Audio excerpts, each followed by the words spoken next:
வணக்கம். விவேகானந்தர் சரிதம் பகுதி 9. பகுதி 8இல் விவேகானந்தர் எதையும் சோதித்துப் பார்த்த பின்னரே ஏற்றுக்கொள்வார் என்ற செய்தியை அறிந்து கொண்டோம். இப்பகுதியில் துணிவிற்கு வந்த சோதனை என்ற தலைப்பில் ஒரு விஷயத்தை நாம் தெரிந்து கொள்வோம். நெருக்கடியான நேரங்களில் பிலே சஞ்சலமில்லாமல் சமயோசித புத்தியுடன் செயல்படுவான். பிலேயின் வீட்டருகே சிறுவர்கள் உடற்பயிற்சிக்கென விளையாட்டரங்கம் ஒன்று இருந்தது. ஒருமுறை அங்கு உடற்பயிற்சிக்காக பெரிய மரக்கட்டை ஒன்றை உயரத்தில் பொருத்த வேண்டியிருந்தது. அந்த கட்டை மிகவும் கனமாயிருந்ததால் சிறுவர்கள் முயற்சி செய்தபோதும் அவர்களால் அதை தூக்க இயலவில்லை. இதை சாலையோரம் நின்று கொண்டிருந்த பெரியவர்கள் சிலர் கவனித்தனர். அவர்களுள் ஒரு ஆங்கிலேய மாலுமியும் இருந்தார்.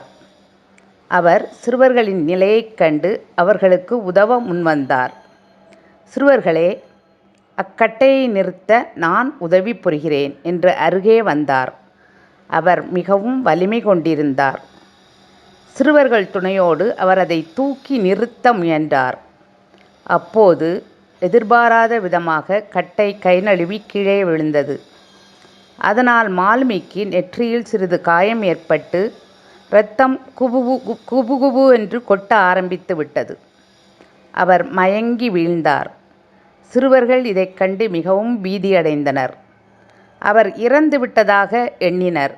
பெரும்பாலான சிறுவர்கள் அங்கிருந்து ஓட்டம் பிடித்தனர். ஆனால் பிலேயும் அவனது 3 நண்பர்களும் அவ்வாறு ஓடவில்லை. பிலே தன் ஆடையின் ஒரு பகுதியை வேகமாக கிழித்து அவர் தலையில் கட்டு போட்டான். பின்னர் அவர் முகத்தில் சிறிது நீர் தெளித்து அவருக்கு விசிறிவிட்டான். சிறிது நேரம் கழித்து மாலுமி விழிப்புற்றார். அவர் இறந்து போய்விடவில்லை என்று நிம்மதி பெருமூச்சு விட்ட சிறுவர்கள் அருகில் இருந்த பள்ளிக்கு அவரை தூக்கிச் சென்றனர். அங்கு ஒரு மருத்துவரை அழைத்து அவருக்கு சிகிச்சை அளித்தனர். பிலேயும் அவன் நண்பர்களும் அவர் குணமடையும் வரை அவருக்கு சேவையாற்றினர். தங்களுக்கு உதவ முன்வந்த ஒருவருக்கு பக்க பலமாக துணை நிற்கும் தைரியமுடையவர்கள் நாம் என்ற பெருமிதம் அவர்கள் முகத்தில் தெரிந்தது. நன்றி.